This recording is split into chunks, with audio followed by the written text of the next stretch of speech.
앞에가 원론이라, 앞에는 원론이라 좀 어려웠어요. 중묘지문까지 했나요? 35페이지 할 테면이죠. 여기부터는 조금 이제 우리가 실용적인 거로 나가서 조금 원론 첫 장보다는 그렇게 어렵지 않아요. 자, 그러면 본문을 우선 소리내서 함께 읽겠습니다. 천하 계지 미지 위미, 함께 따라 천하 계지 미지 위미 사악이 계지 선지위선 사불선이 고유무상생 난이상성 장단상형 고하상경 음성상화 전후상수 시성인처 무위지사 행불언지교 만물자건 이불사 생이불유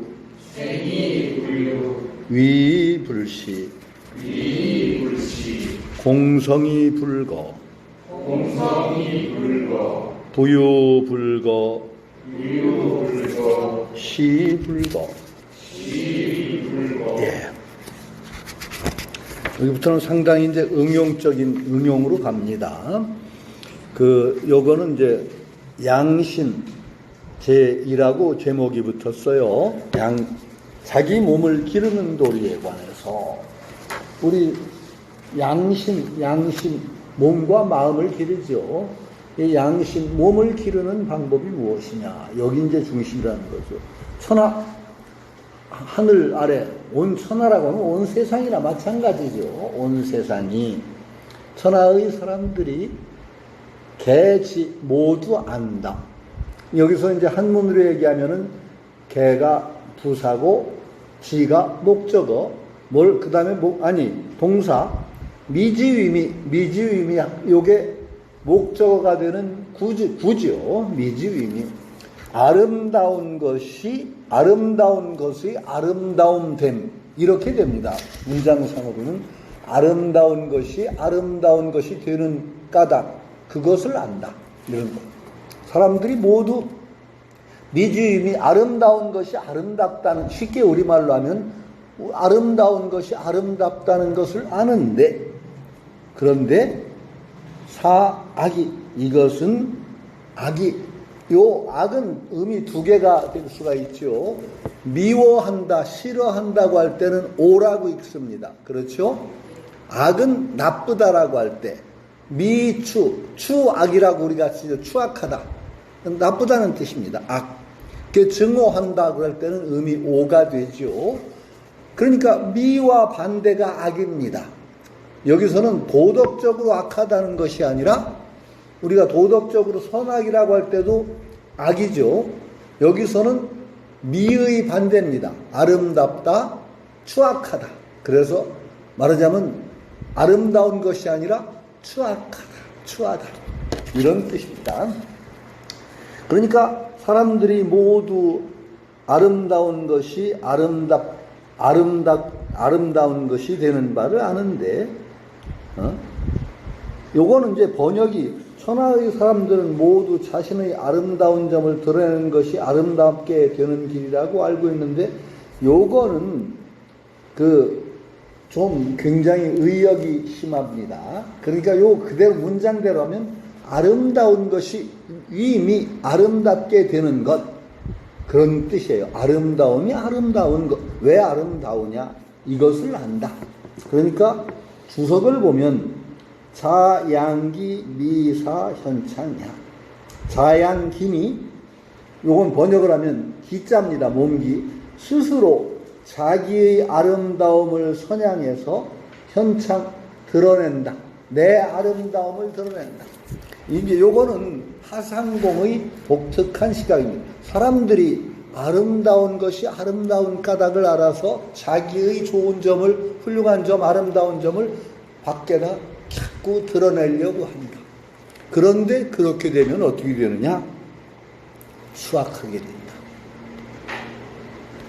야, 이거 사실 그런 일 많지요. 저 사람은 입만 다물고 좀 조용히 있으면은 가만히 있으면 둘째는 가겠는데 왜 꼭 저를 그냥 들래가지고 그냥 왜 그런 사람 꼭 있어요. 많아요. 가만히 있으면 둘째는 갈 텐데 지 잘난 점을 계속 들춰내고 그냥 밖에다 선전하려고 하고 알리려고. 그런데 진짜 아름다운 거는요, 자기가 그렇게 선전 안 해도 다 알려집니다. 그렇죠? 그런데 되게 잘 생각해 보세요. 큰 아름다움 아니면 큰 자긍심, 이것은 크게 되면은 요란하지 않습니다. 빈 깡통이, 빈 수레가 요란하다고 그래서 어떤 사람, 이런 소리 하는 사람 보면은 참 딱해요. 나도 말이야. 뭐가 있어? 긍지가 있는데, 자존심이 있는데, 참 그런 소리 하면서 싸우는 사람 보면 참 자존심 없는 사람이야. 진짜 큰 자존심이 있는 사람은요, 자기 자신에 대해서 자신 있고, 자기 자신의 큰 자긍심이 있는 사람은 남이 뭘 한다고 해서 흔들리지 않아요. 지가 뭘 한다고 해서 내가 깎일 일이 없잖아, 별로. 그런데 늘 컴플렉스가 있거나 좀 자기가 부족하다고 느끼는 사람은 고기를 톡 건드리면 발끈하죠. 홀가닥 그냥 뒤집어지죠. 큰 자부심이 있는 사람은 전혀 흔들리지를 않습니다. 그러니까 자기가 뭔가 부족하다고 느끼거나 그럴 때 건드리면 그냥 발가닥 하는데, 그런 사람이야말로 자기 자긍심이 없는 겁니다. 든든하게 뭐가 중요하냐? 자기가 꾸준히 해나가서 차분하게 쌓여있는 사람은 밖의 것에 흔들리지 않아요. 그렇죠? 뭔가 자기가 위태롭게 느껴지고 부족함을 느낄 때 건드리면 발가락 흔들리죠. 그래서 사람이 가장 이제 자기를 키우는데 중요한 것은 스스로 자긍심을 가져야 되고, 우선은 그릇을 키워야 됩니다. 그릇. 전 요번에 사범연수 좀 보고를 해야 되겠네요. 사범 2분을 뽑아서 상신리 가서 2박 3일로 연수를 하고 왔어요. 근데 아주 분위기가 괜찮았죠. 저는 언제나 모든 일은 사람이 하는 것이라고 생각을 합니다. 사람이 뜻을 맞추지 않으면 절대 일이 되지 않아요. 사범이 2사람 뽑혔습니다. 앞으로 그분들이 우리 기본 교육을 책임질 겁니다. 그분들과 우리가 한 식구라는 느낌이 없으면 앞으로 연정원이 되질 않아서, 지부장님도 참석하시라고 그래서 한 지부장만 못 오셨죠. 부산 지부장만 못 오시고, 2분 대구 지부, 광주 지부, 대전 지부 지부장들 오시고, 저하고 사범 2분하고 감사까지 오셔가지고 2박 3일로 연수를 했는데 정말 괜찮았습니다. 마지막에는 우리 친목까지 도모해야 된다고 그래서 노래방까지 갔다 왔습니다. 아니, 사범 하나, 그래서 오후에 돼가지고, 그냥 저녁에 노래방 갈까 그래서 사범 뽑힌 한 분이 그런 걸 되게 좋아하나 봐요. 만세! 노래방 간다니까 만세! 만세! 이게 만세가 너무 셌네요. 만세! 네, 나중에 그래가지고 노래방 가서 놀아보니까 사범 잘 뽑았다는 생각이 들더라고요. 2분 사범이 얼마나 기가 좋은지, 아주 그냥 기가 좋아서 교육하는데, 특히 어린이 교육하는 걸 하는 데는 아주 좋겠어요. 정말 기가 좋아서 앞으로 연정원의 미래가 밝다, 이렇게 보고를 드립니다. 저도 2박 3일 제가 한 3번 정도 강의를 했는데, 제 강의는 사범이 가장 기본적인 요걸 그냥 주의해야 될 점이 뭔가, 조금 어렵게 나가다 보면은 자꾸 그냥 늘 기본에서 문제가 돼요. 기본이 제대로 안 되면은 거기에서 문제가 되기 때문에 이제 기본만 하고 말았습니다. 어쨌든 간에 자, 자기가 틈실하면은 절대 외부적인데 흔들리지 않고 자기가 부족할 때 자꾸 자기를 내세우려고 하고 자랑하려고 하고 하는 겁니다. 여기서는 그런 식으로 풀었습니다. 그런데 이것은 두 가지로 볼 수가 있습니다. 어떻게? 아름다운 것이 아름답다고 아는 것, 우리가 자꾸 세상에서 좋은 건, 저게 좋아, 저건 나빠, 이런 식으로 해서 좋은 걸 자꾸 가려서 택하려고 또 하죠.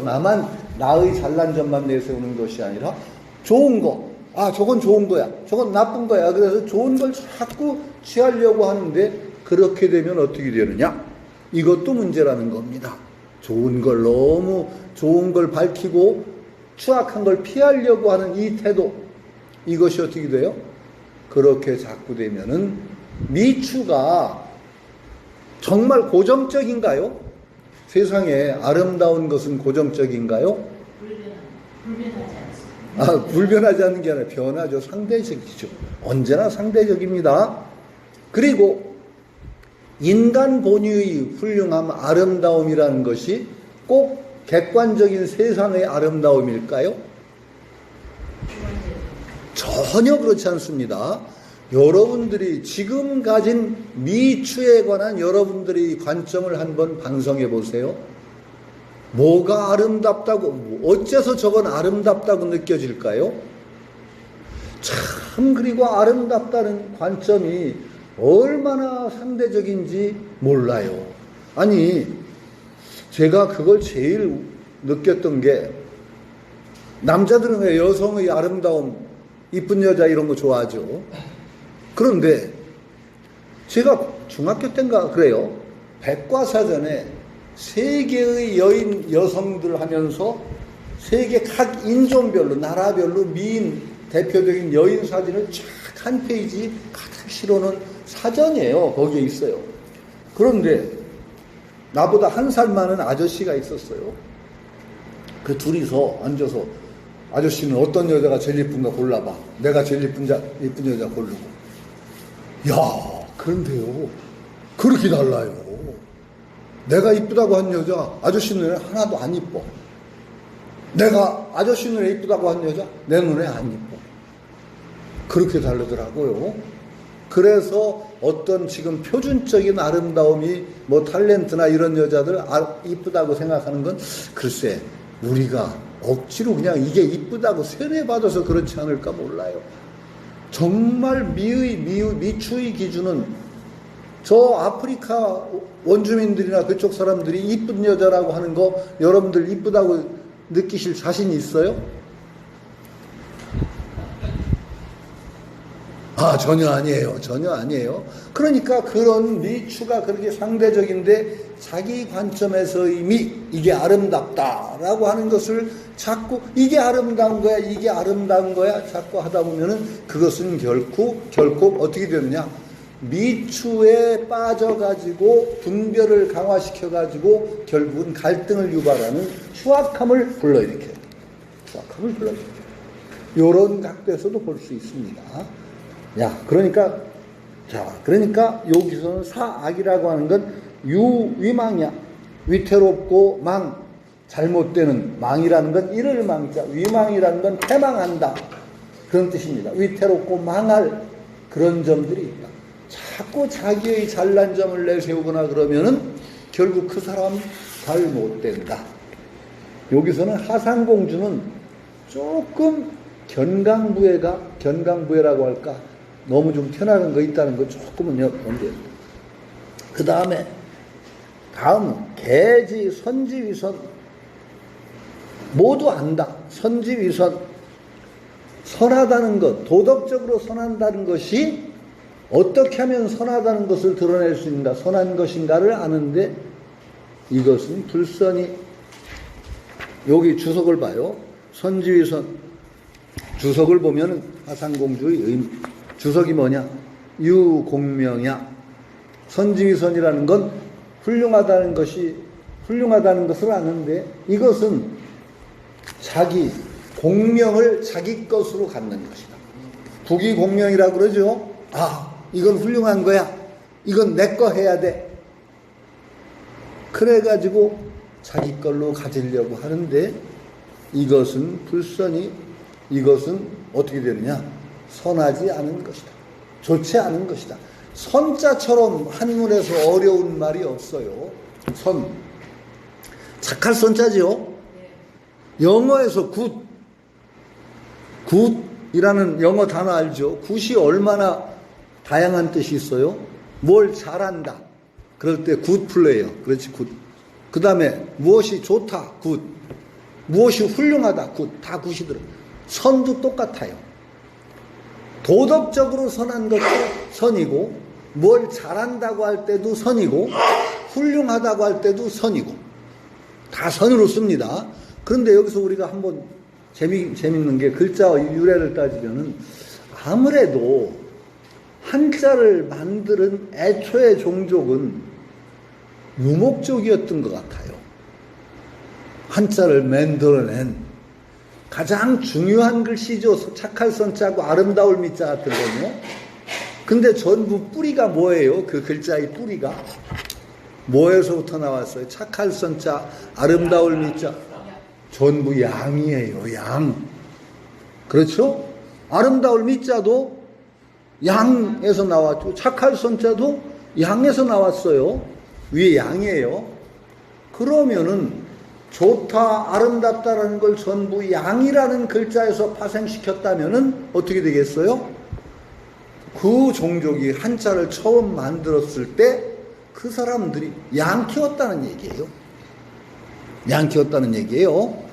그런데 중국 유목 농경하는 데서 양 키웁니까? 양 안 키웁니다. 양은요 유목 쪽에서 키우는 겁니다. 농경에는 양 키우는 일이 별로 없어요. 나중에 정착해서 양을 이제 하기도 하지만 대개 양이라는 건 유목과 관계가 됩니다. 그러니까 한자를 만든 애초의 종족은 아마도 유목과 관계가 있을 것이라 라고 봐야 돼요. 그러니까 중국 하북 평원이나 거기에 뿌리 박고 농사 짓던 사람이 한자를 만든 것 같지 않아요. 그건 우리가 좀 생각해 봐요. 그럼 누구냐 과연. 한자를 만든 게 동이족이라고 하는 사람도 있어요. 근데 동이족도 몽골리안들이 떠돌면서 만들었는지는 모르는데 하여튼 한자를 만든 애초의 원종족은 농경은 아닌 것 같다. 이런 생각을 해요. 그리고 한자 만들어진 걸 보면은 풍토가 지금하고 굉장히 달랐을 거예요. 코끼리 상자가 굉장히 중요한 한자입니다. 한자에서 코끼리 상자. 그렇죠. 모양상이거든요. 모양이라는 뜻도 되고 거기다 사람 인변 붙이면 초상이라고 할 때 상도 되고 하여튼 굉장히 상징한다. 본뜬다. 다 상에서 나옵니다. 주역에서는 주역의 근본 원리가 상이에요. 본뜬다라는 뜻이에요. 상이 코끼리 상자가 그만큼 중요한 글자예요. 근데 중국에 코끼리 있습니까? 없죠. 지금은 없어요. 그러면 적어도 한자가 만들어졌을 당시에는 코끼리라는 것을 일상적으로 체험했던 사람들이 늘 생활 속에서 코끼리와 맞닥뜨렸던 사람들이 한자를 만들었다고 봐야 돼요. 이거 상당히 중요한 거예요. 그러니까 기후 풍토가 변했는지 지역 이동이 있었는지 여러 가지로 생각해 봐야 될 문제입니다. 아마도 기후는 굉장히 변했어요. 기후는 굉장히 변해서 저 위에까지 상당히 따뜻해서 검치우라든가 이런 것도 있었고 무소도 있었다고 하는 설도 있어요. 그러나 적어도 유사히 역사가 시작하고 나서는 코끼리나 양이 그 중앙 무대에서 키워진 적은 별로 없으니까 아무리 봐도 한자는 딴 데서 만들어서 왔던가 종족 자체가 조금 달랐을 가능성이 있다라고 봐야 되는 게죠. 자, 이건 불선이다라는 것은 인소쟁양, 선한 거, 공명을 두고 이게 훌륭하다, 내가 가져야 되겠다라고 하는 것, 내가 이렇게 훌륭하다라는 걸 자꾸 내세우기 시작하면 어떻게 되느냐? 다툼이 일어나죠. 다툼이 일어나죠. 그러니까 결국은 선악을 가리기 시작하는 것, 참 이게 어려워요. 사람이 살면서 선악을 안 가릴 수 있을까요? 좋다, 나쁘다, 옳다, 그르다 안 가리고 살 수 있을까요? 없을까요? 없습니다. 분명하게 없습니다. 맹자가 뭐라고 그랬어요? 사단지심이라고 그랬어요. 네 가지 사람다운 마음의 단서가 있다고 그래요. 네 가지가. 사단이 뭐예요? 사람다운 마음, 동물과 구별되는 사람이 가지는 마음의 단서. 측은지심인지 다냐. 남이 불행해지고 그러는 것을 가슴 아프게 여기고 안타깝게 여기는 그 마음은 어진 마음의 단초요. 어질인자. 수호지심, 자기가 잘못하는 걸 부끄러워하고 남이 나쁜 짓 하는 것을 미워하는 마음은 의로운 마음의 단초요. 사양지심, 뭔가 자기가 가지고 싶어도 양보하고 그러는 마음은 예의 단초요.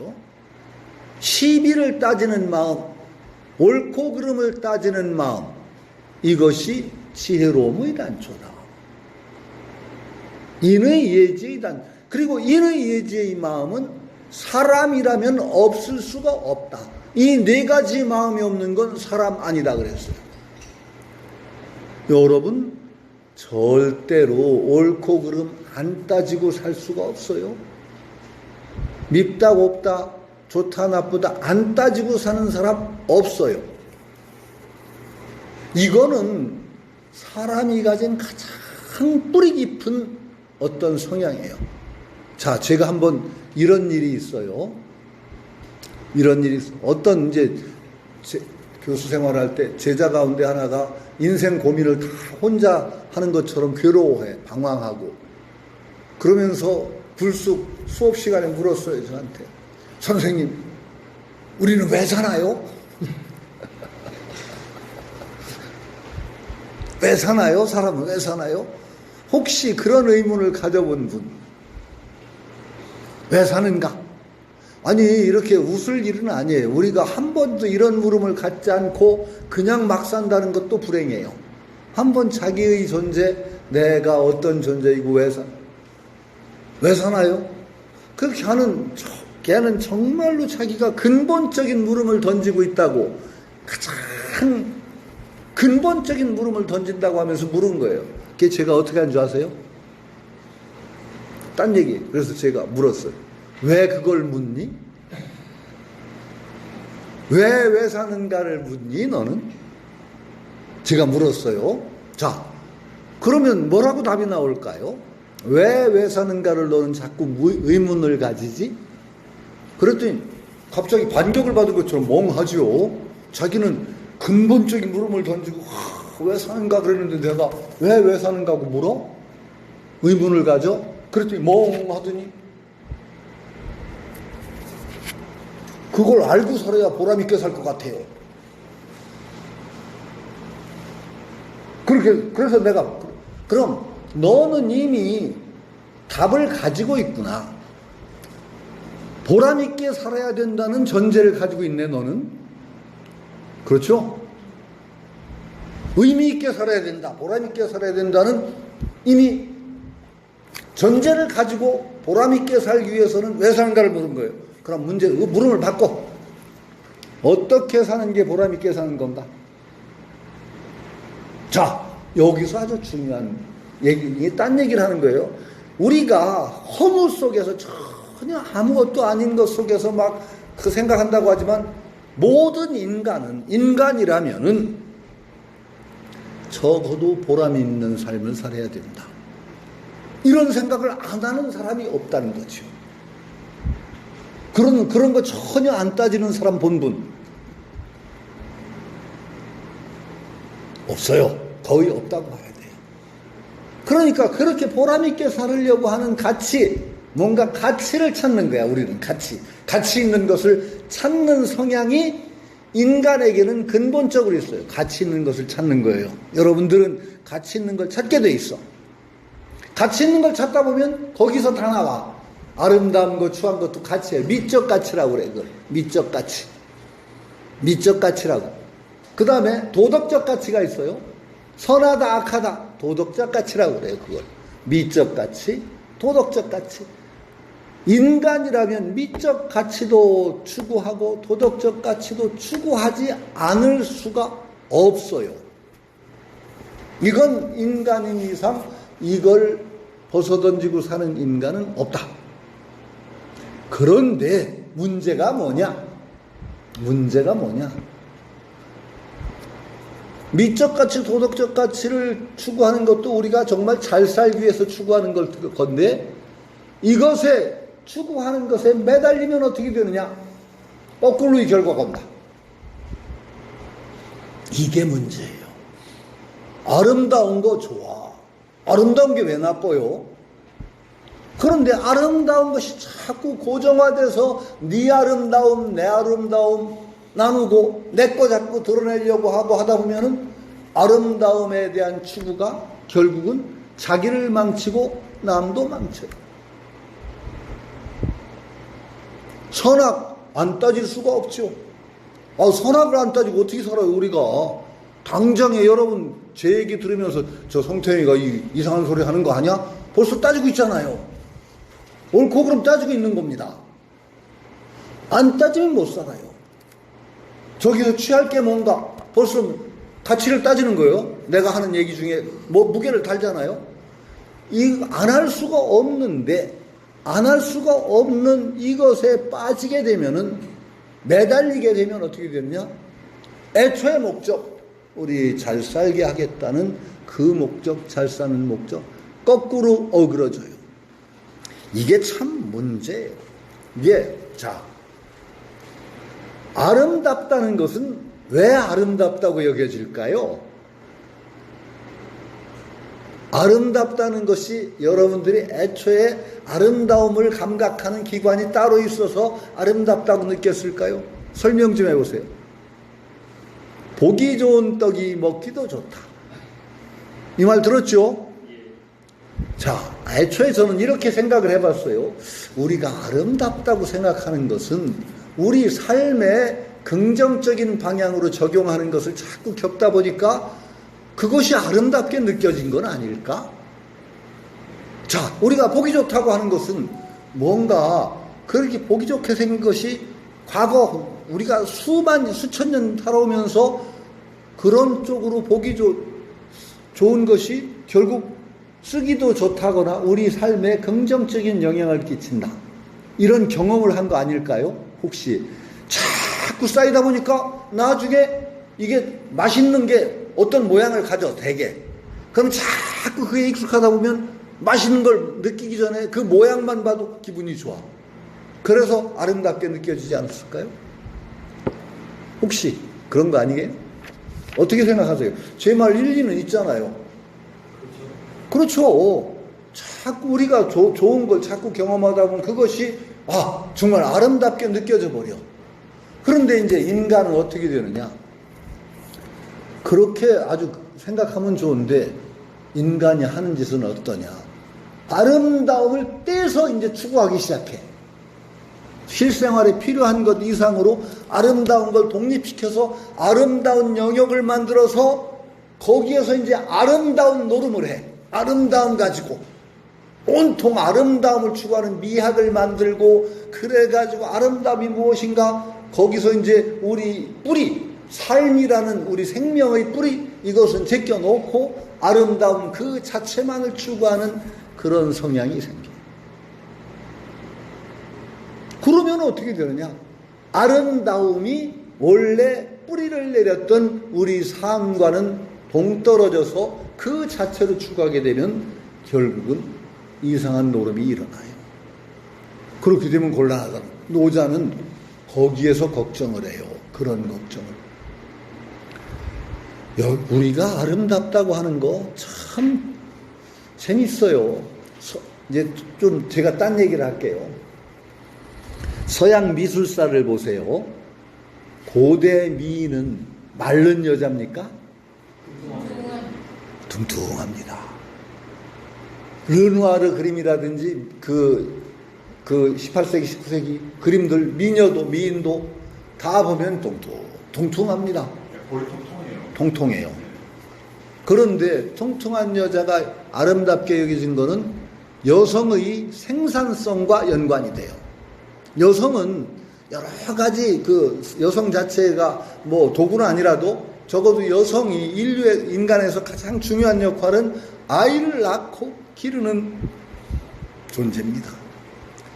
바짝 마른 여자는 아이를 낳고 기르는데 좋을까요? 안 좋습니다. 미적인 기준도 그런 여성의 어떤 생산성, 그것과 연관되어서 그것이 미가 여성의 생산성과 연결되어 있을 때는 적당히 살찐 여자가 미적인 찬양이 대상입니다. 마른 여자가 미술사에서 나오는 게 언제부터인지 아세요? 모딜리안이라고 아시죠? 고전후입니다. 모딜리안이 고전후. 그때는 언제냐? 자본주의가 발달하면서 여성의 성이 임신과 출산과 이런 어떤 그 자연성과 떨어져서 여성의 성을 상품화하기 시작합니다. 쾌락의 대상으로 상품화하기 시작합니다. 자본주의가 되면서 성이 이제 섹스 성이 뭐가 되느냐? 자연의 어떤 생식 기능이라든지 그런 것과는 전혀 또 별개로 돼서 상품화돼요. 성 자체가. 그렇게 되면서 생산과 관계된 여건 살집과 이런 것은 빠져요. 마른 여자. 그래서 성이 상품화되면서 마른 여자 예찬이 시작합니다.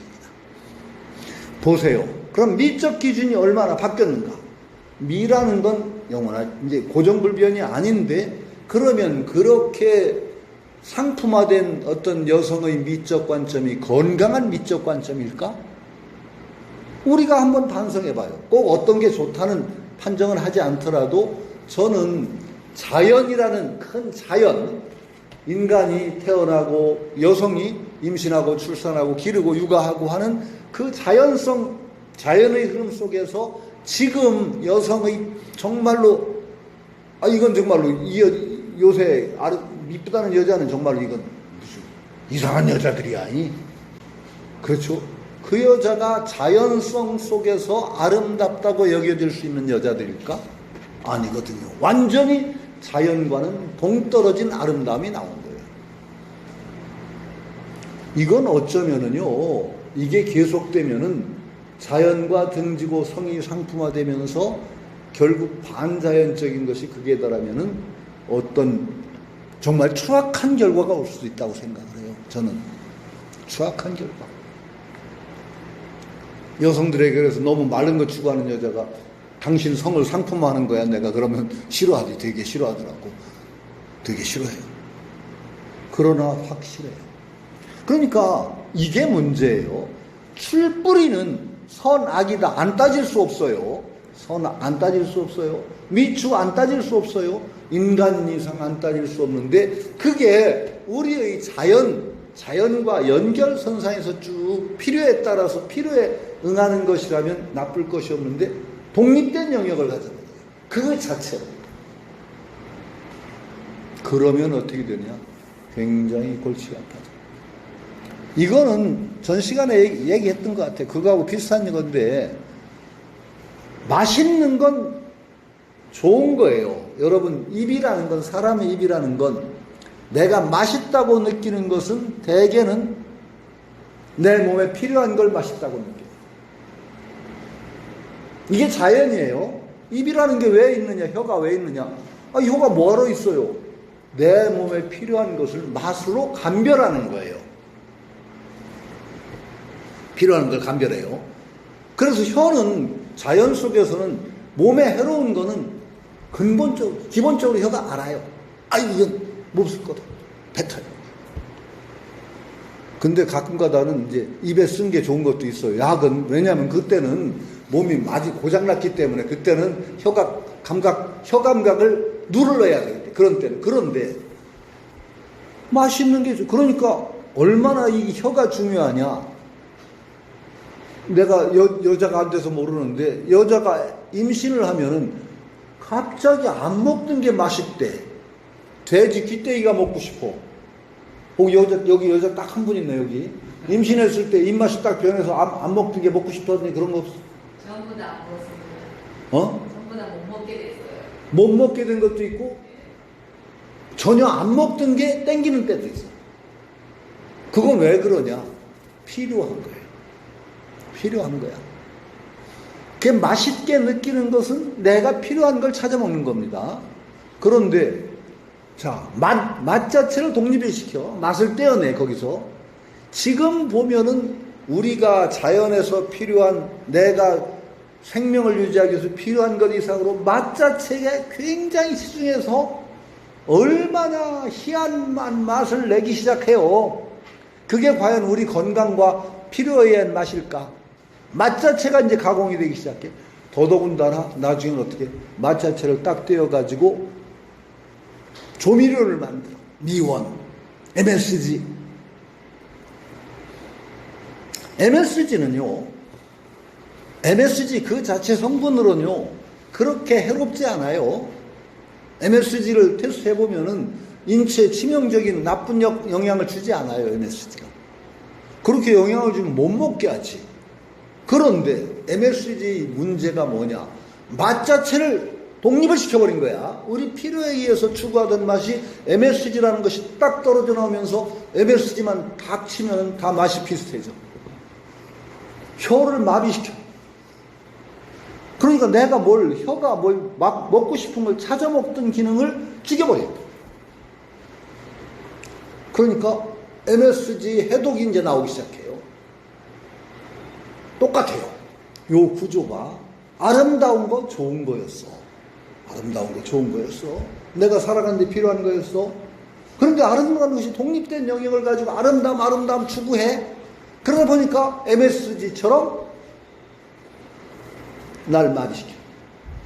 그럼 추악이 나와. MSG가 건강을 해쳐. 자, 요것이 어려워요. 그럼 여러분들 분별 안 하고 선악 안 따지고 밉다고 없다 안 따지고 살 수 없어요. 그럼 어떤 선이 중요한가를 찾아야 돼요. 어떤 선이 중요한 건가? 여러분 지금 현대 자본주의 문명은 어떤 거냐?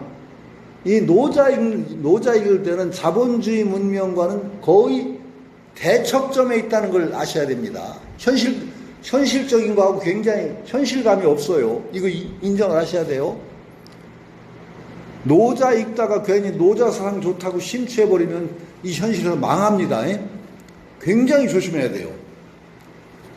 균형 감각을 가지고 노자를 읽지 않으면 노자는 이 자본주의하고 상극이에요. 저 반대에 있어요. 그러니까 우리가 노자를 읽더라도 이 자본주의 사회에서 어떤 선을 찾느냐를 찾지 않으면요, 읽으나만 하고 잘못 읽으면 노자가 사람 망하게 합니다. 현실 도피가 뭐라고? 현실 도피도 하고 현실에서 진짜 망해. 노자대로 살면 망해. 진짜 망해. 그런데 또 잘 읽으면 균형 감각을 읽고 살면 현실에 그냥 무조건 끌려다니면서 어디로 가는지도 모르고 그냥 끌려가던 삶에서 조금 자기 눈을 가지고 세상을 살 수 있고 끌려가다가 당하는 재앙, 그건 또 피할 수가 있어. 요게 노자예요. 노자는 그래서 현실을 비판하고 우리 삶의 모습을 전체적으로 한번 반성하고 반성한 바탕에서 우리가 그러면 어떻게 살아야 될까? 한번 다시 내 걸음을. 그래서 여러분이 노자를 읽는다고 해서 갑자기 노자처럼 못 살아요. 그렇게 살면 망해. 근데 어떻게 되느냐? 다음에 비슷하게 살더라도 걸음을 떼는 의미가 달라져요. 의미가 달라져요. 제가 계속 얘기하죠. 내가 살고 있다? 거짓말이에요. 살고 있는 게 아니에요. 우리는 삶을 당하고 있어요. 잘 생각해 보세요. 내 거짓말인가? 삶을 사는 것이 아니라 삶을 당하고 있다. 자본주의는 특히 삶을 당하는 쪽으로 계속 사람을 유도해요. 아니 내가 그래서 그 전에 그 얘기했어. 아니 제가 그 핸드폰이 할 때는 처음에 삐삐라는 게 나왔었고 그 다음에 핸드폰 비슷한 게 나왔었는데 핸드폰 제가 제일 처음 첫 세대예요. 남들 별로 안 살 때 그 핸드폰을. 왜냐하면 내 아는 사람이 그 대리점을 하는 바람에 하나를 나한테 줘가지고 핸드폰을. 그래가지고 미국을 그렇게 하다가 미국을 1년 갈 일이 생겼어요. 1년. 그 핸드폰을 가지고 갈 수가 없지. 그때 핸드폰은 핸드폰이 아니야. 그러니까 뭐. 예. 그래서 딸한테 주고 갔어요. 네가 써라. 최신 거야 그때 갈 때. 그러고 1년 만에 돌아왔어. 그런데 아빠 도로 가져가세요 하고 주더라고. 딱 받아서 보니까 핸드폰 화면도 요만해. 그때는 이렇게 큰 화면이 아니죠. 이렇게 조그만 창 하나 나오는 거예요. 거기에 뭐가 쓰여서 메시지가 뭐가 이렇게 쓰였어요. 그랬더니 냉장고 아님 이라고 쓰여져 있어. 냉장고 아님. 그래서 딸한테 물어서 이게 무슨 의미냐? 그랬더니 그 내가 간 사이에 핸드폰 크기가 막 변한 거야. 그 1년 사이에. 그래서 딸이 그걸 갖고 다니니까 친구들이 크다고 냉장고라고 놀린대. 그래서 그 창에다 냉장고 아님이라고 이제 문자가 나온 거야. 1년 사이에 충분히 쓸 수 있던 물건을 완전히 냉장고로 만들어버리고 완전히 구닥다리로 만들어서 그걸 다시 사야 돼. 우리가 텔레비를 보며 살면은 계속 우리를 약을 올려. 너 아직도 그렇게 사니? 너 아직도 그 물건 쓰고 살아? 그럼 계속 그 물건 사야 되고, 너 아직도 그런 수준의 삶을 사냐? 아니, 내가 어떤데, 그거 안 보면 내 편하게 살 수 있는데 말이지. 내 삶이 갑자기 비참해져. 그래가지고, 그냥 그악스럽게 뭔가를 찾아서 다녀야 돼. 뭐 이거 사야 되고, 이걸 이루어야 되고, 그러면 이게 사는 거예요. 삶을 당하는 거지. 계속 끌려가는 거니까 당하는 거예요, 삶을. 내가 주체적으로 나의 필요에 의해서 판단을 하고 삶을 살아가는 것이 아니라 삶을 당하는 거죠. 노자를 읽으면은 확 갑자기 바뀌진 않아도 삶을 당하던 입장에서 내가 삶을 살아나가는 그런 조그만 눈이 뜨여요. 이게 중요해요. 그걸 위해서 노자를 저는 읽자고 한 거고, 그것을 특히 현대인의 삶과 비교하면은 뭔가 양생적인 측면, 우리 삶을 잘 살게 할 요소들이 거꾸로 우리 삶을 망치는 현상, 이것을 막고 정말 삶을 삶답게 살자. 그래서 양생이에요. 삶을 기른다. 이게 중요한 거예요. 갑자기 바뀌면 큰일 나요. 제가 이제 대학 시절에도 그래도 제가 대학 교수할 때 꽤 인기가 있었어요. 제 강의가 건대에서는 그래도 사람 많이 모으는 강의예요. 그럼 뭐 한 학기에는 한 강좌에 한 1000명 이상을 강의한 적이 있어요.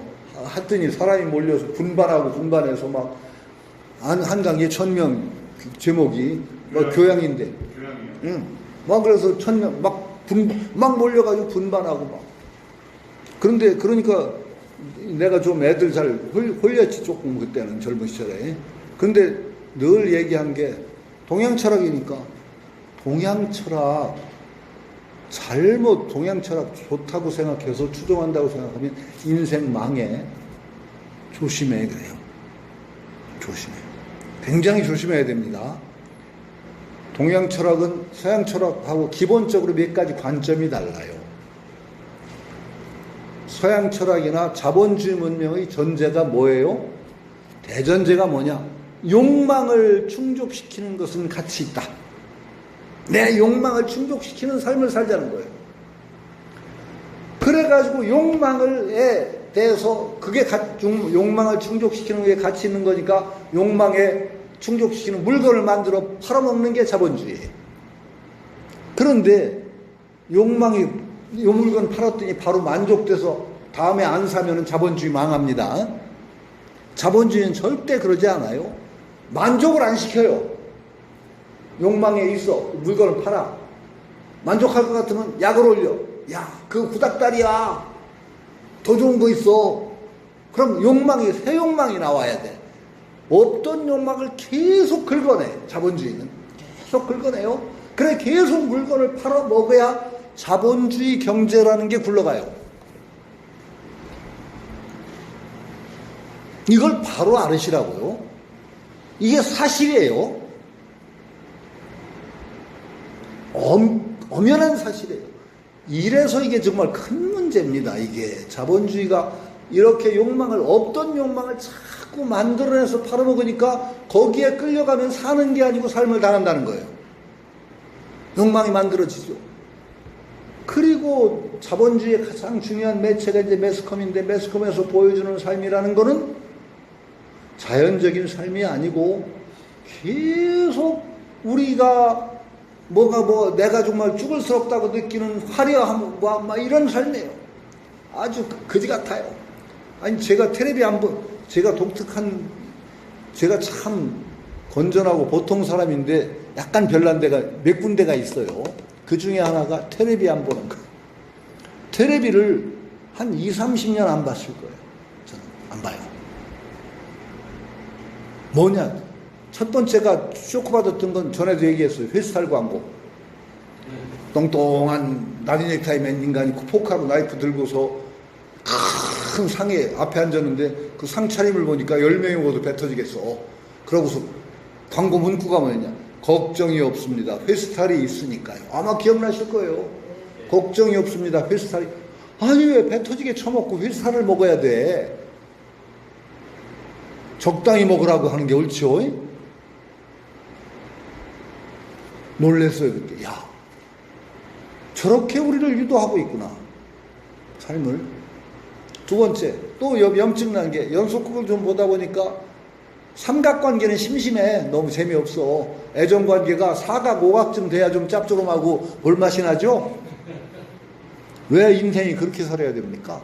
거기다 텔레비 화면에 나오는 건 얼마나 자극적이고 어떤 때는 너무 사치스럽고, 그래서 우리의 정상적인 일상적인 삶이 다 뭉개져, 그 속에서. 야, 저거 보고 살다 내가 좀 대가 약해서 그런지 저거 보고 살다가는 내가 정말 정신 차리고 못 살겠구나. 정말 삶을 계속 사육을 당하겠구나. 나 안 봐. 그리고 지금까지 안 봅니다. 회스탈 광고 시절이 꽤 오래됐으니까 그 뒤로 안 보니까 오래됐죠. 몇십 년 전. 20년은 적어도 20년은 적어도 넘었어요. 소원제 자체도 네? 없어졌습니다. 소원제 자체도 없어졌고요. 예, 예. 그러니까요. 보세요. 그런데 그 현상이 나날이 심해지고 있습니다. 계속. 이렇게 살면 어떻게 되느냐? 정말 삶을 당하는 거죠.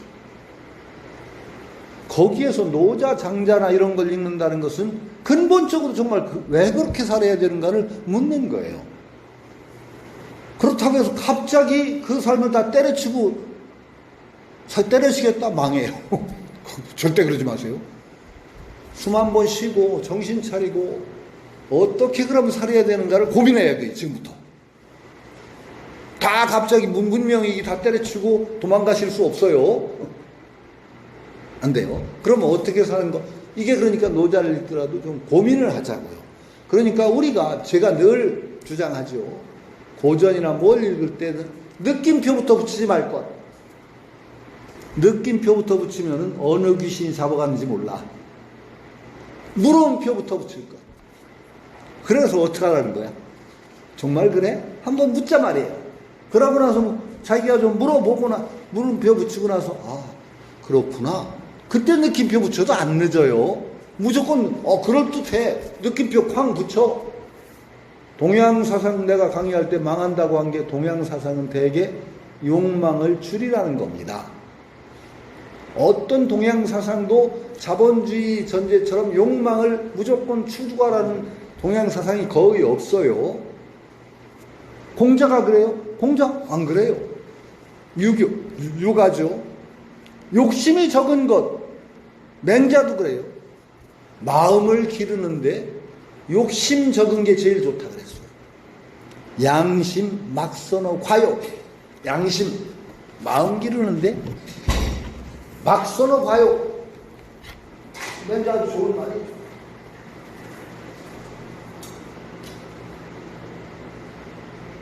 글자가 좀 이상해요.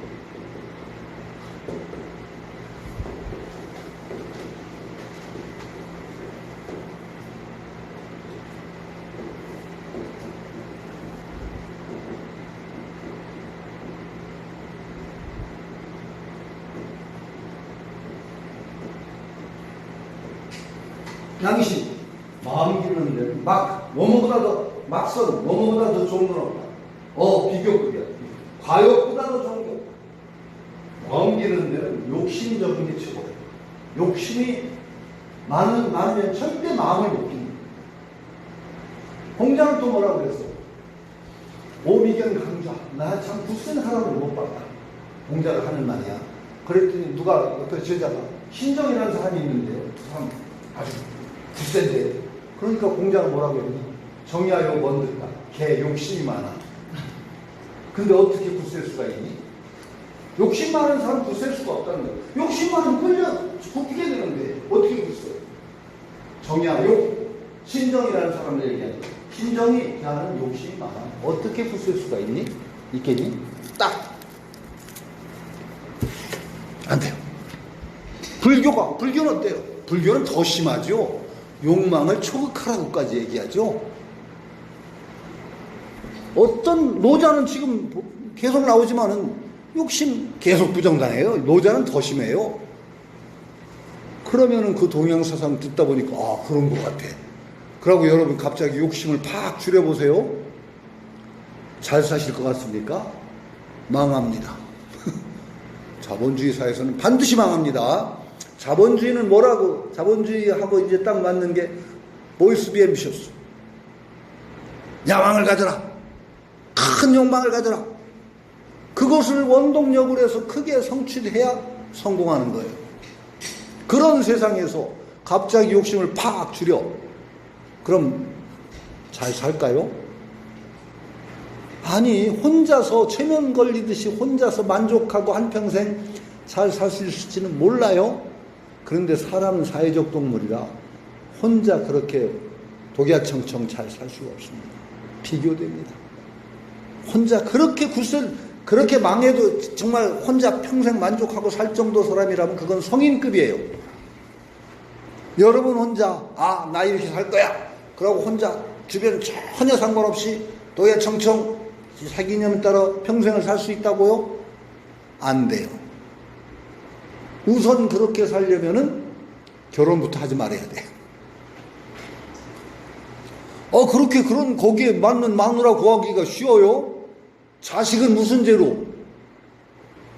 안 되잖아요. 그러니까 동양 철학 좋다고 그래서 노자 나 있고 이거 그렇구나 하고 끝도 느낌표 팍 찍지 말라고요. 느낌표. 그럼 못 자른 거예요. 물음표를 찍자고요. 그래서 과연 이 현실 속에서 노자가 어떤 의미를 가지느냐를 한번 물어보고서 우리가 느낌표를 찍자고. 여기 이제 그런데 뭐야? 그래. 이건 불선이다. 고유무상생. 그러니까 보세요.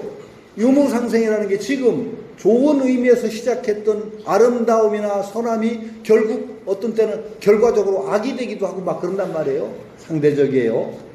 선이라고 했던 게 악을 초래하고, 그러니까 달게 있는 것과 없는 것이 상생, 있는 것이 없는 것을 낳기도 하고 없는 것이 있는 것을 낳기도 한단 말이에요. 이거는 줄을 보면 견유의 위무. 유를 봤는데 그것이 무가 된다. 아름답다고 생각했는데 그게 추한게 된다. 이런 거나 맞아. 난이 상성, 어려운 것과 쉬운 것이 상성. 서로 상대적이니까 쉬운 게 없으면 어려운 것도 없어요. 이거 얘기하니까 또 할 말 많다. 견난이 위이야. 어렵다고 생각했는데 그것이 쉬운 것이 된다. 자, 여기서 이제 제가 할게요. 어려운 일이 있으면은요, 어려운 일은 어렵게 하면 돼요. 내가 싱겁게 말하는 것 같은데 이거 굉장히 중요해요. 어려운 일은 어렵게 하시면 돼요. 어렵다고 도망가지 말고 어려운 일은 어렵게 하면 돼. 사실은 그리고 쉬운 것이 제일 어려워. 여러분 여기서 공부할 때 제일 강조하는 게 뭐죠? 여기 저 연정원에서 숨쉬기. 숨쉬기 아니에요? 숨쉬기보다 쉬운 거 누구도 한번 들어보세요. 잠깐이라도 안 쉬면 죽잖아요. 이거 숨 안 쉬는 사람 나와보세요. 없잖아요. 이거보다 더 쉬운 거 없잖아요, 사실은. 그런데 이거 잘 쉬기. 요즘도 숨 쉬다가 갑갑하고 그래요? 아니요, 그렇지 않습니다. 그래요. 언제나 편하게 하세요. 언제나 편하게. 절대로 이것이 자기를 모르면 안 돼요. 내가 주동이 돼서 언제나 해야 되는데 자칫하면 숨쉬기에 내가 몰릴 수도 있어요. 그런데 가장 쉽다는 숨쉬기가 가장 어려워요. 가장 어려워요. 가장 일상적으로 하는 일을 잘하는 것이 가장 어려워요. 이게 난이라는 것이요, 참으로 규정하기 나름이에요. 쉽다 어렵다, 우리 어려운 것이 오히려 쉬울 수 있어요. 잠깐 어렵고 마는 건 어려운 거 아니에요. 그리고 어려운 게 닥치잖아요.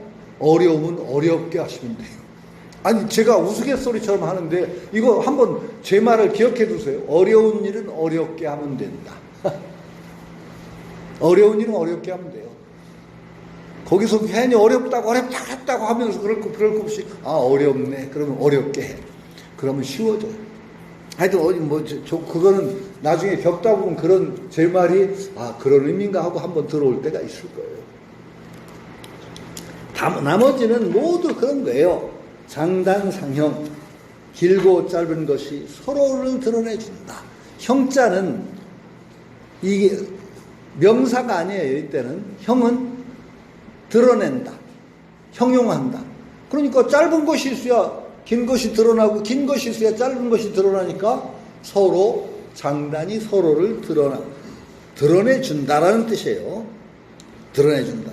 여기서는 짧은 것으로 보았는데 견단이 위장. 짧은 것으로 보았는데 그것이 짧은 것으로 보았는데, 그러고 짧은 것, 긴 것은요 전부 상대적이에요. 장자에 보면 뭐라고 나오냐? 천암 막대어 추오지 말, 막수어 태산.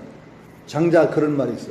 태산보다 더 적은 게 없고 가을 털끝보다 더 큰 게 없다. 무슨 말인지 아시죠? 이상해요. 네? 이상해요, 말이. 이상하죠. 그건 역설이지. 그러니까 자, 우리 공야에서는 가장 크다는 걸 뭐라고 형용하는지 아세요? 가장 큰 거. 세상에서 가장 큰 것을 장자의 표현은 지대, 지극히 큰 거. 지대. 가장 작은 것 지소.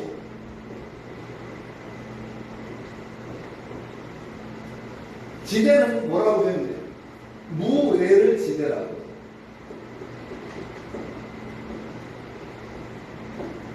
지소는 무내야. 이거 글자가 왜? 나 이거 정말 이게 미끄러지는 거 이거 쉽게 할 수 없어요.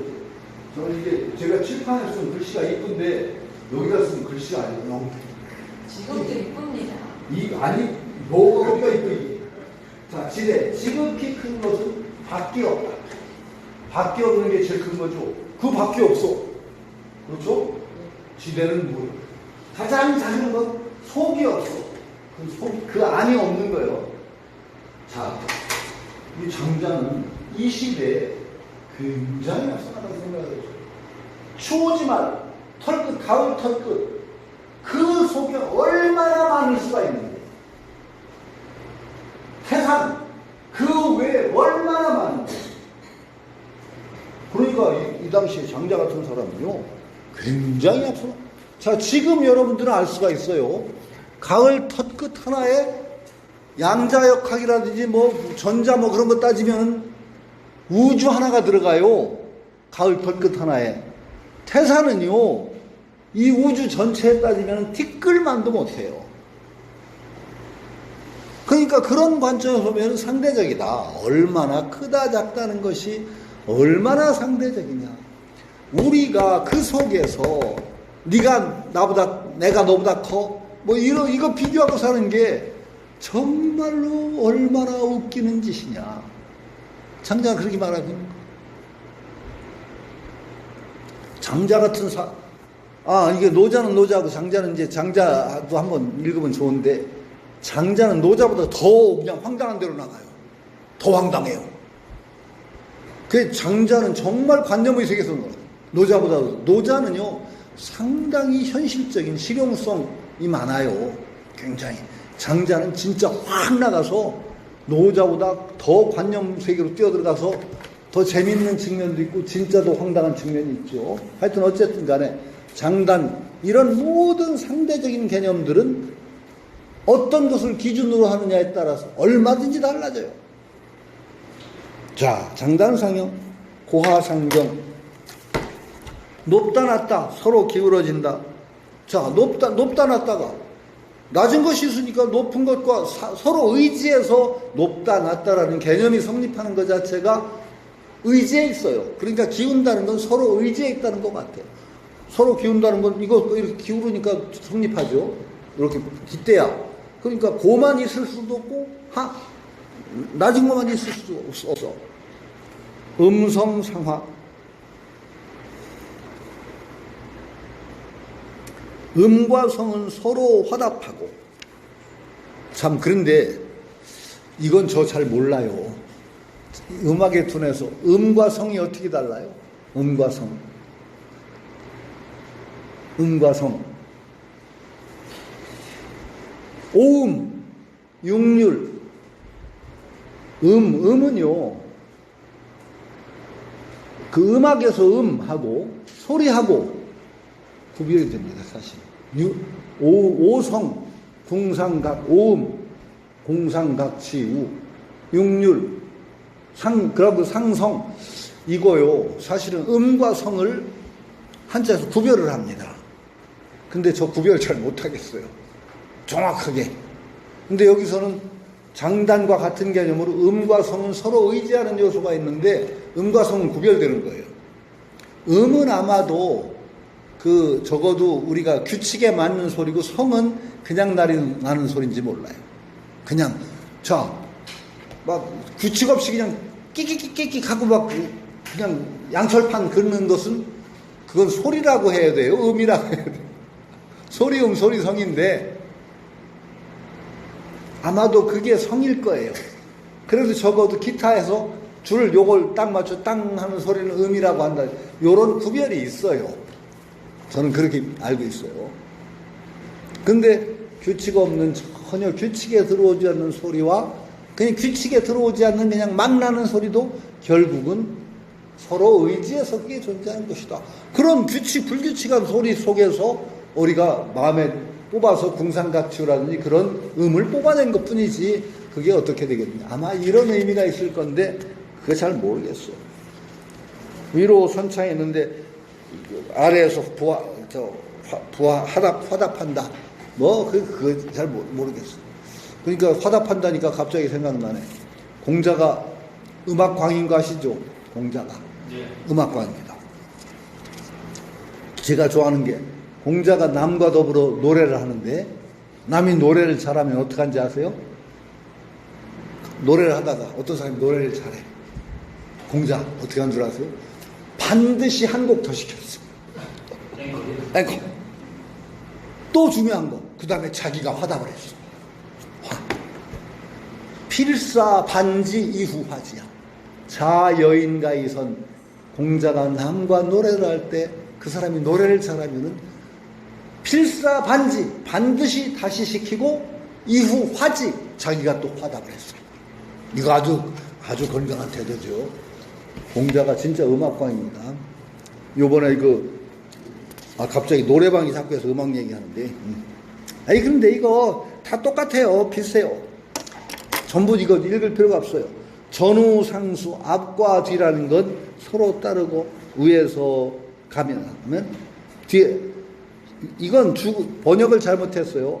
위에서 가면은 아래에서 따른다. 이 실행이라는 게 아니라 상행 이때는 간다는 거예요. 그냥 쉽게 얘기하면 간다가 뭐예요? 거리를 가는 게 이게 한자예요. 항시 행자는 무슨 행은 어디서 나온 거냐? 네거리에서 나온 거야. 네거리가 그리면 행이 돼요. 보세요. 요걸 요렇게 이게 네거리가 단일행이 되는 겁니다. 그 글씨로는 이게 행이라는 게 우리가 걷는 길을 그린 거예요. 네거리 통한 길을. 그래서 모든 거리를 나타낸다면 거리 가다 이 단일행 사이에 나오는 겁니다. 요게 네 거리를 그린 거야. 네 거리를. 이 상형이에요. 상형. 완전히 상형이에요. 그리고 더 나가서 이제 이걸 초서로 쓰면 어떻게 되는지 아세요? 초서예요. 이 초서를 보면 일본어에 라리루레로예요. 라리루레로 이렇게 쓰죠. 일본어 아시는 분? 이게 행자를 초서로 쓴 거예요. 일본어에 히라가나는 전부 초서로 나온 겁니다. 아이오에요. 아는 편안한 자. 편안한 자를 초서로 쓰고 편안한 자를 초서로 쓰는 이게 아가. 가기구의 가는 더할 가자예요. 초서로 쓰는 제일 분별하기 힘든 초서는 마미무모의 무. 일본어가 이랬죠? 이건 무슨 초서? 무술이라는 무자를 초서로 쓰는 얘기예요. 초서는 몰라요. 배우지 않는 그림이에요. 그림. 마미무의 무자 이렇게 씁니다. 일본어. 요거는 이렇게 쓰는데 이게 무술이라고 할 때 무자를 초서로 씁니다. 이런 건 이제 상식인데 하여튼 행이라는 건 간다는 건데 그래서 실행 우리가 실천하는 건 행위 그러는데 기본적으로는 걷는 것 거리를 걸어가는 것에서 나오는 겁니다. 그러니까 앞에서 가면은 뒤에서 따르는 자가 생긴다. 앞뒤가 따르는 거죠. 이 전부 그런 뜻이에요. 그렇게 봐야 되는데 너무 실천하면 뭐 그럴 필요가 없어요. 그 다음에 이렇게 전부 세상 모든 일은 상대적인 것이다. 상대적인 것을 벗어난 거 없다는 거예요. 세상에. 절대적인 거 없어요. 그러니까 이래서 어떤 것을 딱 이것만이라고 고집하게 되면 어떻게 되느냐? 상대적인 것에서는 절대 안 돼요. 태산은 최고 큰 거야. 이렇게 고집하면 안 돼요. 태산보다 더 큰 게 얼마나 많은데. 가을 텃끝 너무 작아. 그럴 필요 없어. 가을 텃끝보다 작은 게 또 얼마나 많은데. 그렇죠? 그러니까 우리가 고정관념을 가지고 매달리지 말아라. 노자는 일단 이렇게 얘기해요. 그래서 그런 것을 본받아서 성인은 어떻게 하느냐? 이래서 성인은 처무의지사. 성인은 무의하는 것이 없는 그 일에 머물고 하는 것이 없는 일에 머문다. 말이 돼요? 하는 것이 없는 그런 일도 있어요? 이게 역설적인 표현이에요. 하는 것이 없는 일에 머문다. 그 다음에 행불언지교 말하지 아니하는 가르침을 실현한다. 말하지 않는 그 다음에 봐요. 자, 이게 참 어려워. 성인은 함이 없는 일에 머문다라는 것을 여러분 이제 그 형용을 해보세요. 제일 이제 지도자를 얘기하면은 성인은 되게 지도자나 이런 걸 이제 우리가 생각해 보세요. 제일 못난 지도자가 어떻게 하는 그 지도자냐? 요란 떠는데 잘 안 돼. 그게 요란은 뒤지게 떨어. 엄청 시끄럽고 덜덜 볶아. 그런데 결국 되는 일이 별로 없어. 그런데 제일 훌륭한 지도자는 아무것도 안 하는 것 같은데 결국 하다 보면 다 잘 돼. 그럼 얼마나 좋겠어요? 자, 이제 그걸 뒤에 노자의 그 덕경의 첫머리가 어떻게 되느냐? 도덕경이라고 해서 덕경. 가장 훌륭한 통치자는 하지, 유지, 아래 백성들이 통치자가 있다는 걸 아는 정도야. 우리 임금님 계시지. 그 정도야. 두 번째 가는 통치자는 애지. 통치자를 임금을 사랑한대. 우리 임금 참 훌륭하셔. 우리한테 이런 은혜도 베풀어 주시고.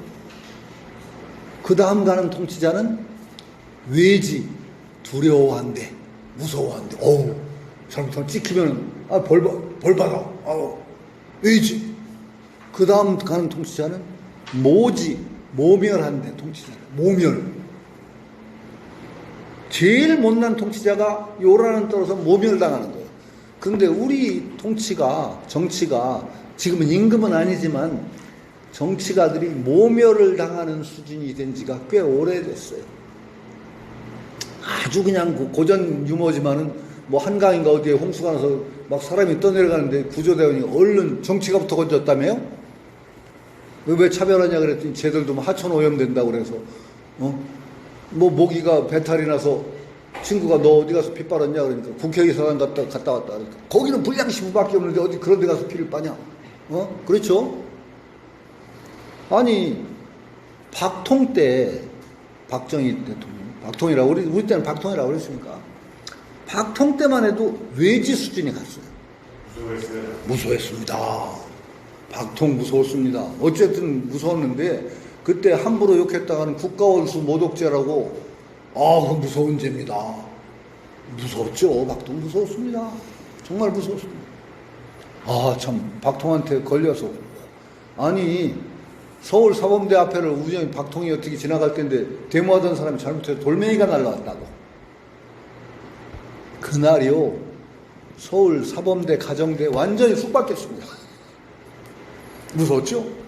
전통 때부터 좀 무섭기도 했는데 그때부터 모멸 수준이 됐어요. 약간 이제 국가원수 모독이 아니라 농담거리가 돼. 전통이 이제 얼마나 그 머리가 나쁘냐를 생각해서 미국 뭐 IQ 측정하는 기계가 있는데 머리를 넣으면 IQ 측정한다 그래서 전통이 갖다가 집어넣기 기계에다 돌을 넣고 장난하지 마시오부터 이제 시작하지.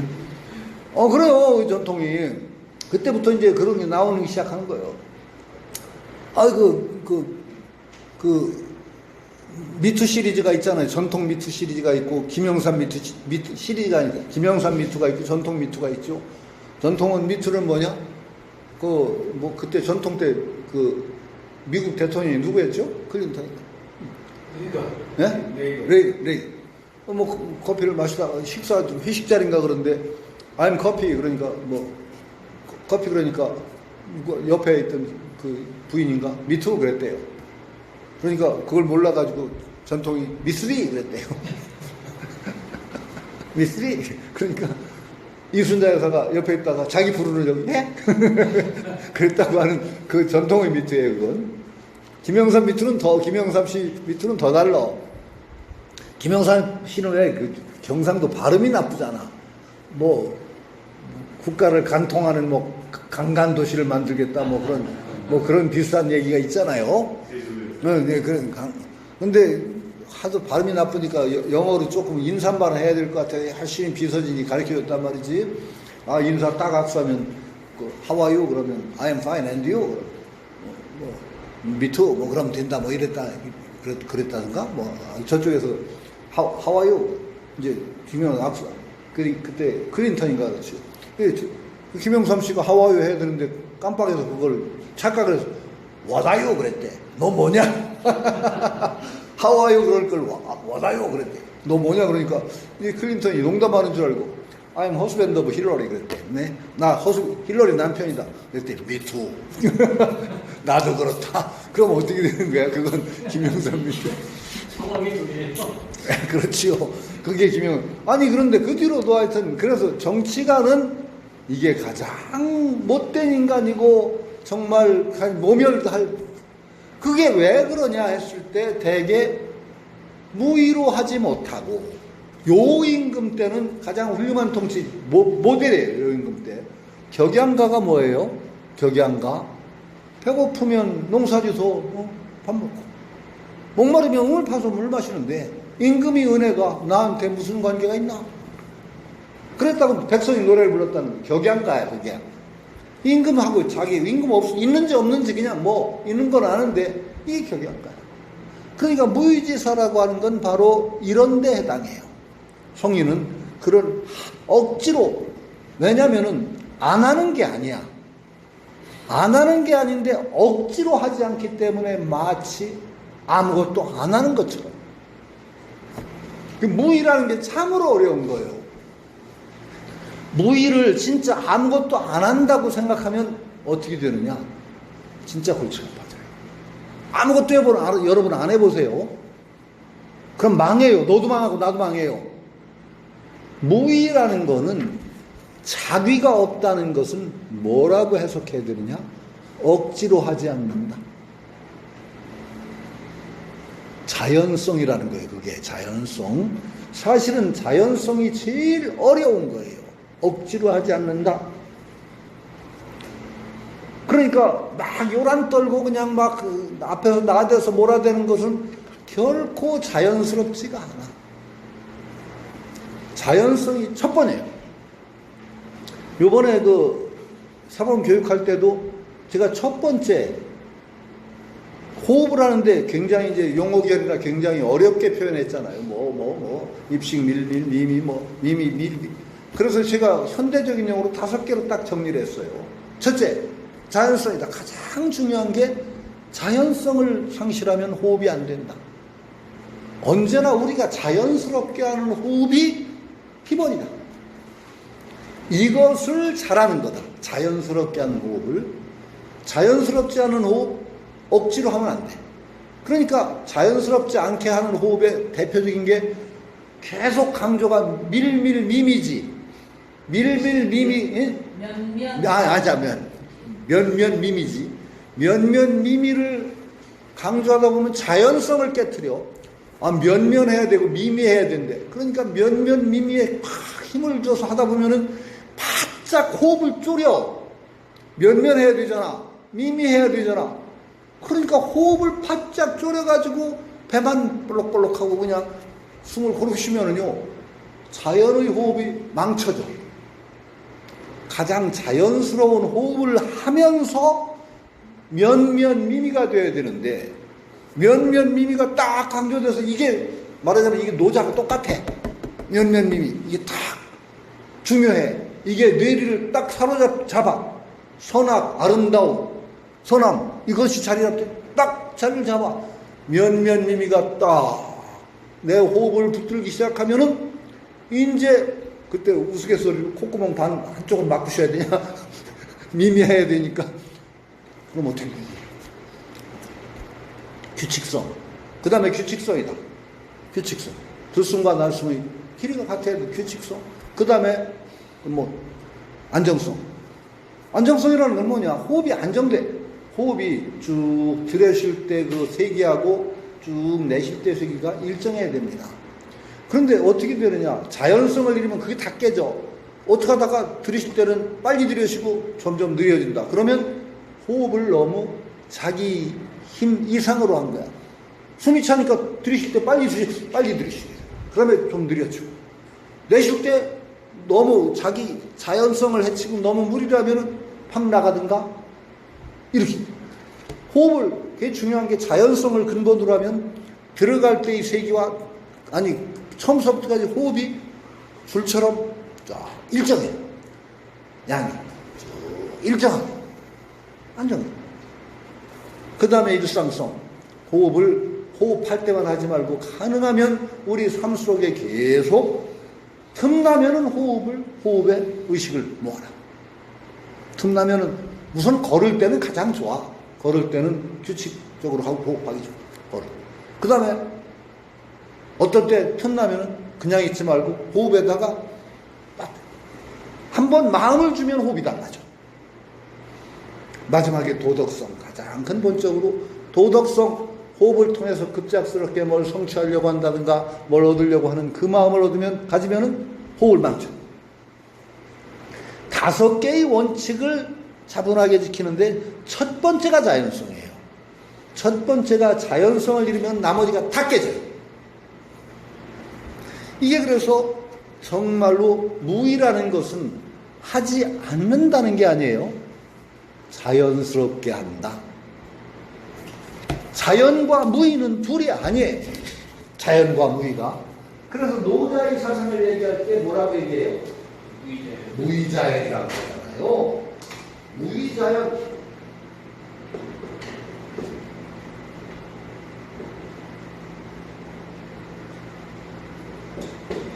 무의자연. 왜 무의와 자연이 있느냐? 사실은 무의가 자연이에요. 무의와 자연이 따로 노는 게 아니라 무의와 자연이 함께. 이건 뭐예요? 자연스러우면 그럼 무의예요, 그게. 억지로 부리는 게 아니라. 이게 그러니까 노자에서 배울 가장 중요한 원칙, 무의자연. 무의자연. 자연은 아무것도 안 하는 것이 아니라, 아니, 무의는 아무것도 안 하는 것이 아니라 자연스러움이다. 억지로 뒤틀거나 그런 거 아니야. 그러면은 하는 것 같질 않아. 이게 굉장히 사실은 어려워요. 쉬운 것 같아도 제일 어려워요. 그 중에 자연스러운 가운데 가장 자연스러우려면 첫 번째가 몸으로 드러내야 되는데 말로 떠들지 말고, 말이라는 건 두 번째야.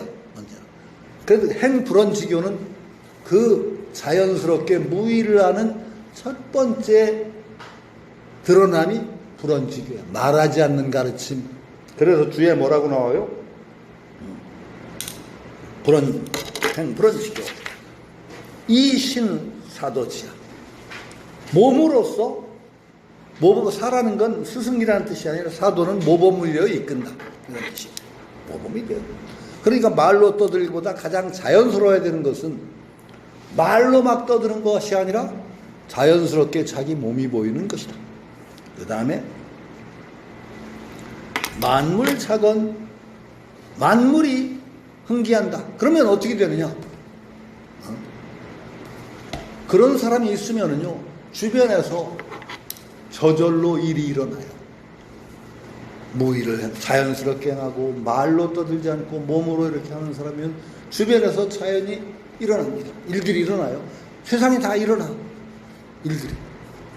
일들이 일어나는데 이 불사 거기에 대해서 뭐 하지 말라 어쩌라 안 해. 그대로 두다 보면 그것이 또 자연스럽게 조화를 갖죠. 내가 조정을 해가지고 뭐 너는 하지마, 넌 나오지마, 넌 나와, 이럴 필요가 없어. 만물이라면 거기에 맡겨두면 또 그것도 무의야. 이루어진단 말이죠. 그런데 우리는 이제 거기서 이제 가장 우리가 하기 쉬운 게 뭔가 회기로 하고 싶어. 내 뜻대로 저놈은 좀 안 나왔으면 좋겠고, 쟤는 나왔으면 좋겠고, 이런 자기 선입견이라는 이래서 거기다, 그러면 이제 또 리가 나오는 거예요. 자기가. 억지가 나와요. 그러면은 정말로 안 되는 거죠. 내둬야 된다는 거예요. 그런데 이거 말하면서 참 부끄럽네요. 이거 진짜 어려운 거거든요. 진짜 어려운 거거든요. 도산하는 거 이거. 그런데 이상은 여기다 둬야 되는 거지. 생이부류. 생이부류라는 거는 이제 이건 도의 관점이라 보면은 만물, 세상 일을 생성시키면서도 이거 내가 한 거야, 안 한다는 거야. 내가 한 거야. 이건 도의 입장에서는 만물의 생성을 얘기할 수 있고, 여기서는 사실은 생성은 아니에요. 내가 하다 보면은 나의 영향력으로 뭔가 자연스럽게 일이 이루어져, 일이 생겨. 뭔가.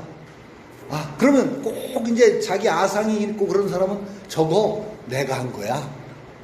저거 내가 이렇게 해서 그거 이루어진 거지. 그게 유야. 내 거로 여기는 거. 유라는 것은 있다가 아니라 이게 타동사로 쓰이면 소유한다. 갖는다. 내 것이다. 꼭 이거하고 이걸 이해를 못하면은 꼭 이거하고 반대 짓거리를 하는 사람을 생각해 보세요. 꼭 생색내는 사람 있잖아. 항상 많죠. 그 생색이야. 그건 내 거로 여기서 생색내. 그거 내가 결국. 생색. 내 거로 여기는 게 바로 유예요. 내 거로 여긴단 말이죠. 그러나 진짜로 정말 도에 가까운 사람은 그 작용을 은근하게 저 세상 일이 다 거기서 이루어져도 그 내 거 아니야. 그들이 한 거지. 행위부류.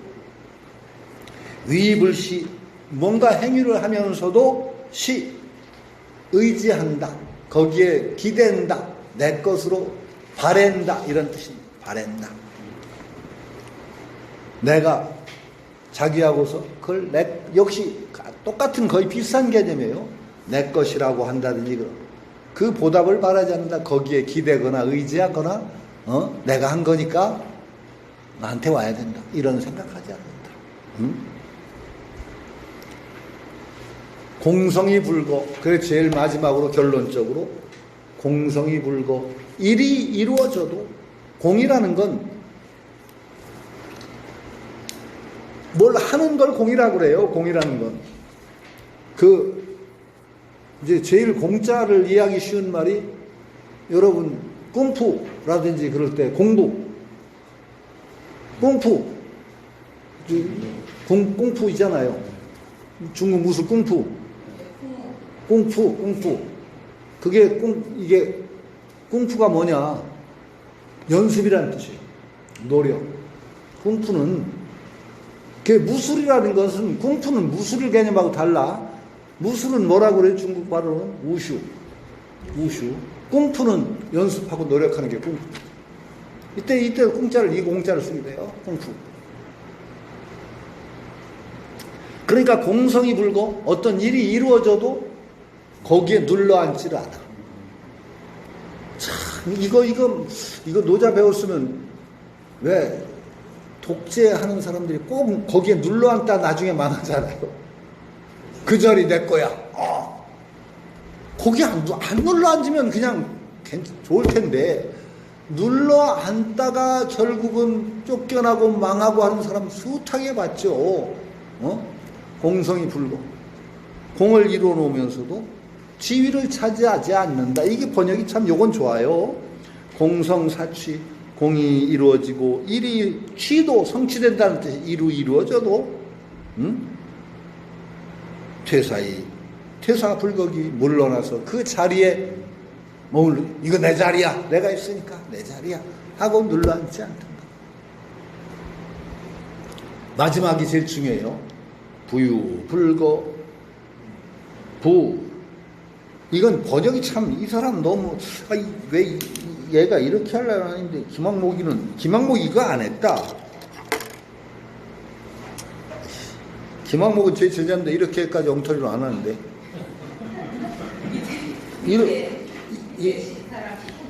이름 빌려준 것 같다. 부유불거는 별로 의미가 없어요. 그뿐이고 그런 뜻이 아니라 그냥 부유 두 개 합해서 그렇게 정도, 그렇게 불거 거기 자리에 머무르지 않기 때문에 시불거 그 때문에 이래서 불거 자기가 이루어 놓은 공이 달아나지 않는다.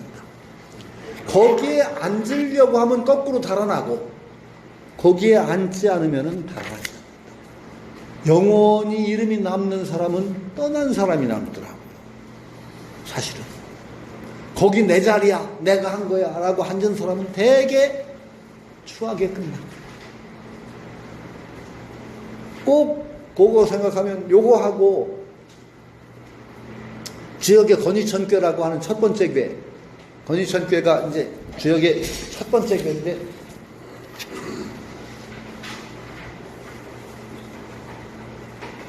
밑에서부터 흰 양이죠. 양.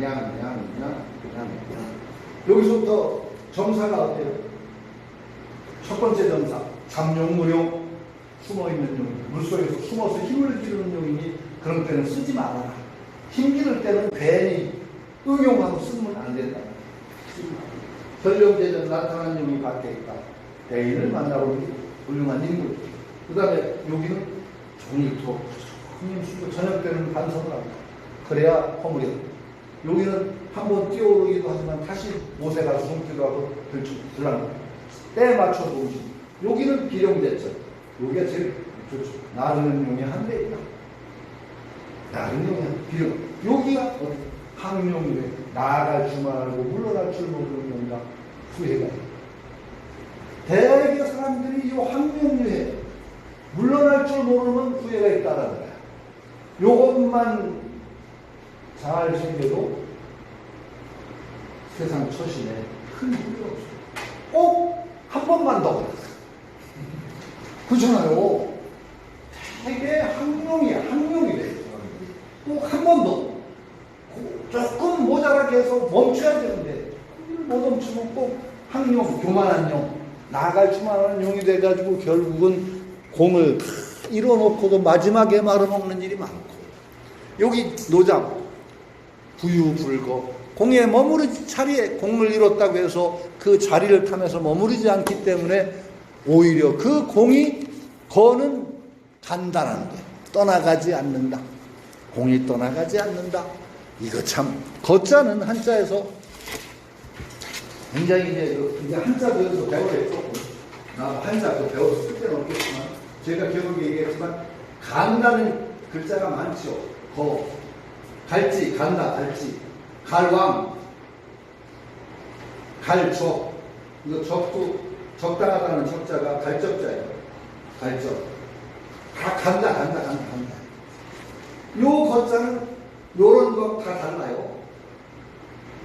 거는 어디에서 떠나가는 거야. 갈왕은 어디로 가는 거야.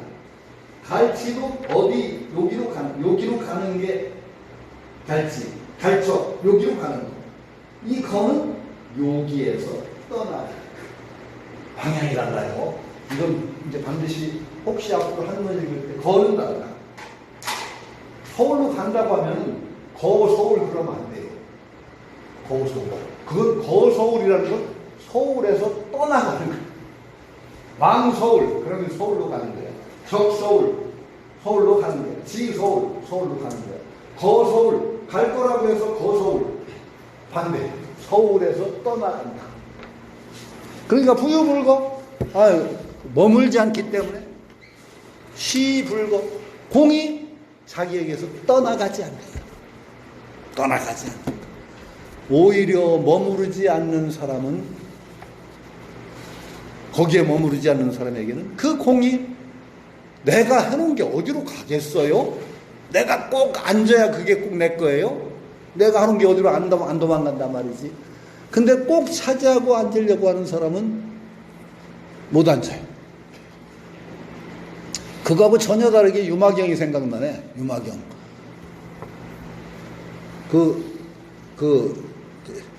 사리부리 이제 유마거사 방에 앉을 자리가 없다고 걱정을 해. 우리 어디에 앉지? 방에 가득 사람이 있으니까. 그러니까 유마거사가 당신 진리를 찾으러 왔어? 앉을 자리 찾으러 왔어? 진리를 찾으러 왔죠. 그럼 진리 찾으러 온 사람이 앉을 자리 걱정을 하셔? 그러면서도 유마거사가 앉을 자리를 빌려와. 저 딴 세계에서 엄청나게 훌륭한 사자좌를 빌려옵니다. 신통으로 쫙 방에. 그런데 걱정했던 사리불은 못 앉아. 하도 크고 높아서 올라 앉들 못해. 오히려 자리를 구하지 않던 보살들은 탁탁 올라왔는데, 성문들은 앉을 자리를 찾던 성문들은 못 앉아. 나중에는 그 사자자를 빌려준 부처의 신통력 도움을 받아서 결국 올라가지. 그래서 제가 요번에 그 책이 나와요. 다 이제 마무리해서 줬는데, 앉을 자리를 찾는 사람은 오히려 앉지를 못한다. 그래서 세상에 이건 좀 현실적인 얘기인데, 우리 사람 뽑을 때 좀 앉을 자리 안 찾는 사람 좀 뽑으면 안 돼요? 그 지긋지긋하게 자리 탐하는 인간들, 그 인간들은 앉을 자격이 없어. 안 그래요? 그러니까 오히려 좀 앉을 자리를 그렇게 탐하지 않는 그런 인간 한둘만 좀 봤으면 참 좋겠어요. 근데 참 징그럽게도 앉을 자리 탐하는 그런 인간들만 보여서 정치인들이 결국은 그렇게 도매금으로 모멸을 당하지 않나, 그런 생각을 하고. 그러니까 오히려 거기에 머물지 않으면 공이 오히려 떠나가지 않는 것이다. 이건 좀 우리가 처신으로서도, 자기 처신상으로도 한 번은 생각해 봐야 돼요. 눌러 앉으려고 하지 말고. 오늘은 여기까지입니다. 예. 9시 좀 넘었네. 예. 도인법에 대해서 말씀해 주십시오. 도인법은 오늘 안 하시나? 네. 그런데 이번에 가서도 도인법을 한번 시연을 했어요.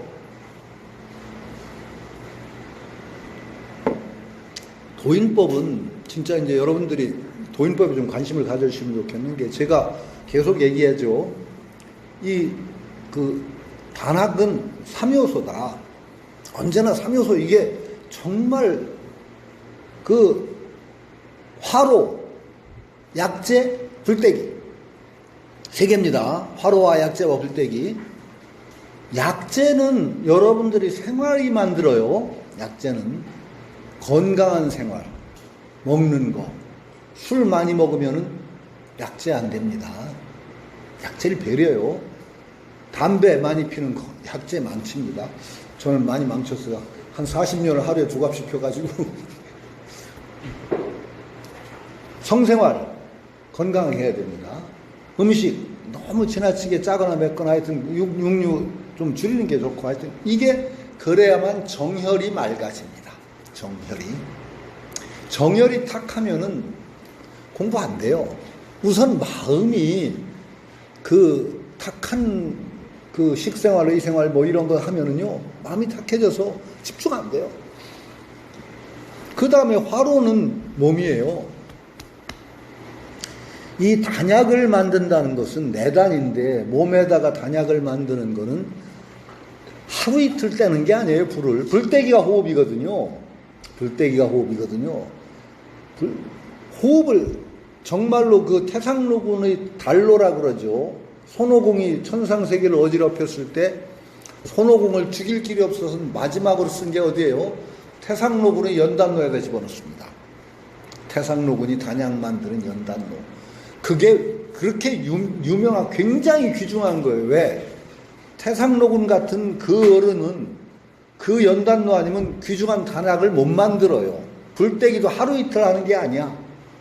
굉장히 긴 기간 동안 불떼기라고 불세기도 엄청나. 그러니까 화로가 튼튼하지 않으면 깨집니다. 반드시 깨집니다.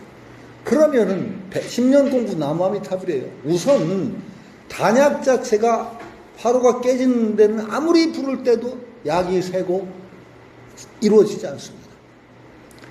그러니까 굉장히 소중한데도 이걸 쉽게 생각해. 호흡을 한다니까. 불떼기거든요. 불떼기 하려면은 화로 튼튼해야 된다는 걸 생각을 안 해, 사람들이. 불떼기만 잘하면 될 줄 알아. 깨진 화로에다 불 떼면은요, 더 깨져요. 큰일 나요. 그래서 화로를 튼튼하게 하는 밑바탕을 계속 가꾸지 않으면은 호흡이 안 돼요. 이거 정말 중요해요. 그게 호흡의 가장 그 여러 가지 그 화로를 튼튼히 하는 방법 중에 그래도 가장 일상적으로 하고 가장 이제 안전한 길이 도인법이에요. 그리고 우리 그 연정원에는 봉 어르신께서는 정말로 굉장히 오래전부터 해온 도인법이 있어요. 여기도 그림도 저기 있잖아요. 그림들. 그거 해보면은 굉장히 좋고 오래 해온 분들은 효과를 굉장히 봐요. 해본 분들은 알고. 거기에다가 이제 뭐 여러 가지 또 있겠지만 가장 우리 연정원의 도인법이 굉장히 탁월한 화로를 이게 말하자면 보살피는 그런 방법이라는 거. 요번에 또 느꼈어요. 광주 지부장님이 도인법을 쭉 시연을 해주시는데 굉장히 훌륭하다. 굉장히 훌륭하고 여러 몸의 기능을 정말로 잘 조화롭게 다스리는데 굉장히 훌륭한 거예요. 그래서 이제 제가 이제 이사장 맡으면서 몇 개 그 하고 싶은 게 이게 그래서 요번에 기분이 좋은 게 저 사범 뽑았으니까 이제 교육할 수 있어요. 기본 교육. 그 다음에 도인법을 대구 지부장님하고 몇 지부장님이 그걸 해가지고 표준화를 딱 만든 다음에 요새는 뭐니 해도 젊고 이쁜 사람이 하는 게 최고야. 맞아요. 그래서 젊고 이쁜 모델을 딱 구해서 훈련을 시켜가지고 동영상을 쫙 찍어가지고 우리 연정원 홈페이지에다 멋있게 올릴 거예요. 기대하세요. 여기서 이제 도인법을 하지, 정말 잘하시는 분이 몇 분 있더라고.